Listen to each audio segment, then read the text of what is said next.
Hello guys, welcome back my channel. मैं अरविंद विश्वकर्मा। आज आप लोगों को वर्गमूल और घनमूल की टॉपिक लेके आया हूँ। तो चलिए स्टार्ट करते हैं, लेकिन उससे पहले एक आपको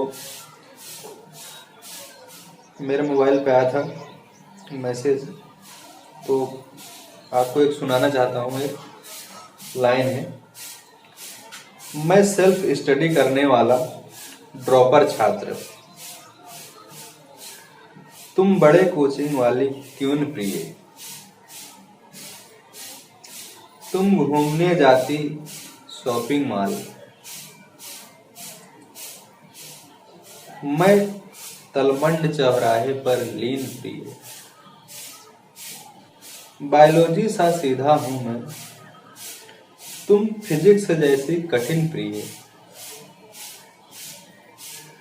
विज्ञान नगर सा उजड़ा हूं मैं,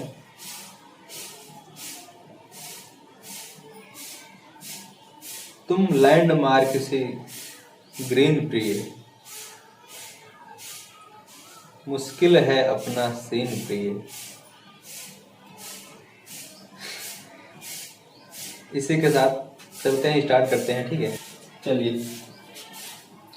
वर्गमूल और घनमूल पर आधारित प्रश्न है। ठीक है, ये नया चैप्टर है, स्टार्ट करते हैं। वर्ग किसे कहते हैं?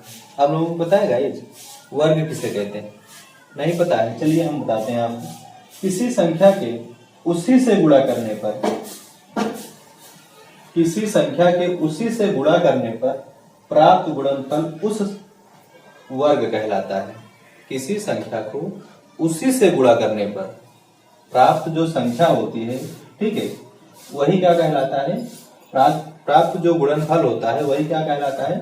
वर्ग कहलाता है। ठीक है, जैसे 7 गुणे 7 है। ठीक है, 7 और 7 गुणे 7 को क्या लिख सकते हैं? 49। क्या लिख सकते हैं?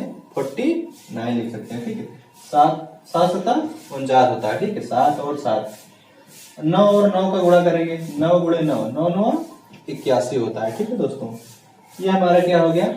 वर्ग हो गया। ठीक है, कोई भी संख्या ले लेते हैं। 5 गुणे 5 25 हो जाएगा, 3 गुणे 3 9 हो जाएगा। ठीक है, 4 गुणे 4 16 हो जाएगा। ठीक है, और 10 गुणे 10 100 हो जाएगा। ठीक है, ये हमारा क्या होता है? वर्ग होता है। ठीक है, कोई भी संख्या हो उसका 2 बार गुणा कर देंगे तो क्या हो जाएगी? वो वर्ग बन जाएगी। ठीक है, वर्गमूल क्या होता है? वर्गमूल होता है किसी संख्या के वर्ग और संख्या के गुणनफल को वर्गमूल कहते हैं। किसी संख्या के वर्ग और संख्या के गुणनफल को वर्गमूल कहते हैं। ठीक है, कोई भी संख्या है वो वर्ग है पहले से ही है। ठीक है, जब वो वर्ग पहले से ही है उसका क्या करेंगे? संख्या के गुणनफल करते हैं। वो जो वर्ग होता है उसका क्या करते हैं? गुणनफल करते हैं। फिर जो वर्गमूल बनता है वही क्या कहलाता है? वर्गमूल हो जाता है। जैसे 64 है, ऑलरेडी 64 है, उसका हम क्या निकालेंगे? वर्गमूल निकालेंगे। वर्गमूल निकालने के लिए क्या करेंगे? 8 गुणे 8 करेंगे तब जाके 64 बनेगा। ठीक है, अब जो वर्गमूल पहले से लगाया वर्गमूल को क्या करेंगे? हटाएंगे। जब हटाएंगे ये रूट जो है हमारा, जब इसको हटाएंगे तो क्या निकलेगा? इसमें से केवल 8 निकल जाएगा। यही हमारा क्या हो जाएगा? आंसर हो जाएगा। उसी तरीके से ये भी है, रूट में 100 है। ठीक है, रूट में 100 को क्या करेंगे हम? ये वर्गमूल में है। ठीक है, इसको क्या करेंगे? 10 गुणे 10 में तोड़ देंगे। जब तोड़ेंगे कितना आ जाएगा? 10 गुणे 10 रूट में, रूट को हटाएंगे कितना आ जाएगा? 10 हो जाएगा। ये हमारा क्या आ गया? वर्गमूल आ गया। ठीक है, जब ये वर्गमूल आ गया है तो हम क्या करेंगे? यही हमारा आंसर हो जाएगा। जैसे और कोई भी संख्या ले लेते हैं। ठीक है, 81 हो गया। ठीक है, 81 का जब वर्गमूल निकालेंगे तो कितना आ जाएगा? 9 आ जाएगा। ठीक है, और 49 49 का निकालेंगे कितना आ जाएगा? 7 आ जाएगा। ठीक है, 121 121 का वर्गमूल निकालेंगे कितना आ जाएगा? 11 आ जाएगा। ठीक है, इसी तरीके से हमें लगभग 1 से लेकर 30 तक का वर्ग है, 1 से लेकर 30 तक का वर्ग निकालना है। ठीक है, वर्गों को ज्ञात करना है। ठीक है, जो वर्गों के ज्ञात करेंगे 1 से 30 तक का क्या निकालेंगे? वर्गमूल निकालेंगे। इसको क्या करेंगे? ज्ञात करेंगे। चलिए दोस्तों देखते हैं, ये हमारा वर्ग है। ठीक है, 1 से लेकर 30 तक 1 से लेकर 30 तक का वर्ग निकाल के आपको दिया गया है, ठीक है। इसको याद करना है आप लोगों को, ठीक है। आपके जुबान पे होना चाहिए 1 से लेकर 30 तक का वर्ग, ठीक है। अगर आप कभी भी सोच रहे हैं, ठीक है, 22 का वर्ग कितना होगा, तुरंत बताइए 484, ठीक है। 25 का वर्ग कितना होगा, 625, ठीक है। 28 का वर्ग कितना होगा, 784, ठीक है। 30 तक तो आपको याद होना ही चाहिए, ठीक है, क्योंकि कंपटीशन का एग्जाम दे रहे हैं आप, ठीक। चलिए देखते हैं। 1 का वर्ग होता है 1 होता है, 2 का वर्ग होता है 4 होता है, 3 का वर्ग होता है 9, ठीक है। 4 का होता है 16, 5 का वर्ग होता है 25, 6 का वर्ग होता है 36, 7 का वर्ग होता है 49, 8 का वर्ग होता है 64, 9 का वर्ग होता है 81 और 10 का वर्ग होता है 100 से, ठीक है, 100। 11 का वर्ग होता है, ठीक है, 11 का स्क्वायर होता है 121, ठीक है। 12 का वर्ग होता है 144, 13 का होता है 169, ठीक है। 14 का वर्ग होता है 196, 15 का वर्ग होता है 225, ठीक है। और 16 का वर्ग होता है 256, 17 का वर्ग होता है 289, 18 का वर्ग होता है 324, 19 का वर्ग होता है 361 और 20 का वर्ग होता है 400, ठीक है। 21 का वर्ग होता है 441, ठीक है। 22 का वर्ग होता है 484, 23 का वर्ग होता है 529, 24 का वर्ग होता है 576, 25 का वर्ग होता है 625, ठीक है। 26 का वर्ग होता है 676, 27 का वर्ग होता है 729, 28 का वर्ग होता है 784 और 29 का वर्ग होता है 841, ठीक है। 30 का वर्ग होता है 900, ठीक है। 1 से लेकर 30 तक के जितने भी वर्ग हैं 30 तक तो आपको याद होना ही चाहिए, ठीक है दोस्तों। जब तक याद नहीं होगा आप कंपटीशन में बैठने के लायक ही नहीं है, ठीक है। कम से कम 30 तक तो याद होना ही चाहिए वर्ग, ठीक है। आपसे कोई भी पूछ ले 21 का वर्ग कितना होता है, 28 का वर्ग कितना होता है, 30 का वर्ग होता है, 30 का वर्ग कितना होता है, तुरंत आपके जुबान पे होना चाहिए, ठीक है दोस्तों।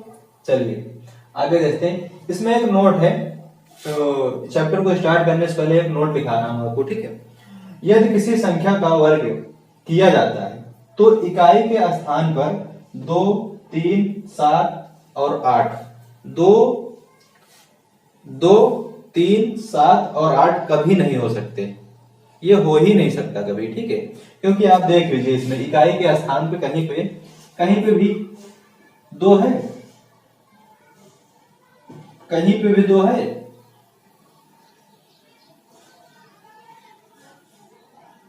ठीक। 30 तक के स्क्वायर में कहीं पे भी 2 नहीं दिखाई दे रहा है, ठीक है। और ना तो 3 दिखाई दे रहा है, कहीं पे 3 दिखाई दे रहा है इकाई के स्थान पे,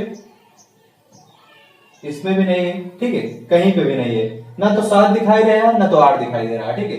7 दिखाई दे रहा है कहीं पे नहीं दिखाई दे रहा है 7, ठीक है, इकाई के स्थान पे नहीं दिखाई दे रहा है। 8 भी नहीं दिखाई दे रहा है कहीं पे, ठीक है, 8 भी कहीं नहीं दिखाई दे रहा है, ठीक है। तो आप ये नोट जो है इसको याद कर लीजिए कि इकाई के स्थान पे 2, 3, 7, 8 कभी भी नहीं हो सकते हैं, ठीक है। अगर एग्जाम में आ जाए कहीं कभी भी इकाई के स्थान पर 2, 3, 7 अगर दिखाई दे तो ऑप्शन आपको गलत तुरंत मार देना है, ठीक है। उसके बाद देखना है कि कौन सा हमारा वर्ग होगा, ठीक है। समझ में आया? चलिए आगे देखते हैं, चैप्टर यहीं से स्टार्ट करते हैं, ठीक है। इसको याद कर लेना जरूर से जरूर, या तो स्क्रीन शॉट ले लीजिए, ठीक है। आप लोग स्क्रीन शॉट लेकर आप इसको याद कर लीजिए, ठीक है। चलिए दोस्तों देखते हैं, पहला क्वेश्चन देखते हैं। एक्चुअली आज मार्कर चल नहीं रहा है, ठीक है, स्याही नहीं है, आज सही डलवाएंगे तो उसके बाद अगला आगे पढ़ाएंगे। आज यहीं तक पढ़ाएंगे, ज्यादा नहीं पढ़ाएंगे, ठीक है। यदि किसी संख्या के वर्ग का वर्ग किया जाता है, यदि किसी संख्या को वर्ग किया जाता है, ठीक है, यदि किसी संख्या को वर्ग किया जाता है तो इकाई के स्थान पर कौन सा अंक नहीं होगा, तो इकाई के स्थान पे कौन सा अंक नहीं होगा, ठीक है। इकाई के स्थान पे कौन सा अंक नहीं हो सकता, आपको नोट में बताया गया है, ठीक है। कौन सा नहीं हो सकता है, 4, 6, 9, 3, इनमें से कौन सा नहीं हो सकता है, डी, 3 नहीं हो सकता। 2, 3, 7 और 8, ठीक है, 2, 3, 7 और 8, ऑप्शन नंबर डी ये सही है, ठीक है। ऑप्शन नंबर डी हमारा सही है, 3 हमारा क्या होगा, आंसर होगा, ठीक है। 2, 3, 7, 8 ये कभी भी नहीं होते हैं, ठीक है, इकाई के स्थान पे। नोट देखिए, यदि किसी वर्ग के अंदर इकाई का अंक 2 3 7 8 हो तो उस संख्या का पूरा पूरा वर्ग नहीं निकाला जा सकता। यदि किसी संख्या में इकाई के स्थान पर 2 3 7 8 हो तो उस संख्या का वर्ग ही निकाला नहीं जा सकता है पूरा पूरा। तो उसका वर्ग किस में आएगा? दशमलव में आएगा। भिन्न में आ सकता है, दशमलव में आ सकता है। ठीक है, इसलिए इन अंकों का 2 3 7 और 8 का वर्ग पूरा पूरा नहीं निकाला जा सकता है। ठीक है, और एक बात, जैसे सम संख्या है तो उसका जो वर्ग निकालेगा वो सम संख्या में ही निकलेगा। ठीक है, और विषम संख्या कोई है तो उसका जो वर्ग निकलेगा किस में निकलेगा? विषम संख्या में निकलेगा। ठीक है, ये इसको नोट कर लीजिए।